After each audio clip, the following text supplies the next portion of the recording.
సినిమాల్లో కథానాయకులు షర్ట్స్ తీసి తమ కండల దేహాలను ప్రదర్శించడం లేదా నగ్నంగా నటించడం ఇటీవల సర్వసాధారణమైంది. బాలీవుడ్లో సల్మాన్ ఖాన్, షారుఖ్ ఖాన్ తమ సిక్స్ ప్యాక్స్తో అభిమానులకు స్ఫూర్తిగా నిలిచారు. ఇక అమీర్ ఖాన్ మరికాస్త ముందుకు వెళ్లి పీకే చిత్రంలో నగ్నంగా కనిపించాడు.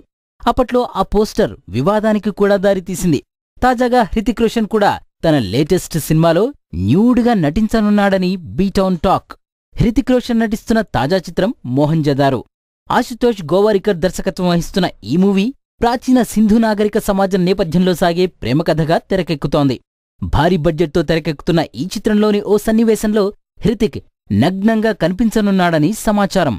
ఈ సినిమా కోసం ఒక ప్రత్యేకమైన సన్నివేశంలో నగ్నంగా నటిస్తే బాగుంటుందని ఆ సినిమా దర్శకుడు సూచించడంతో హృతిక్ ఒక్క నిమిషం కూడా ఆలోచించకుండా ఆ సూచనకు ఓకే చెప్పాడని టాక్.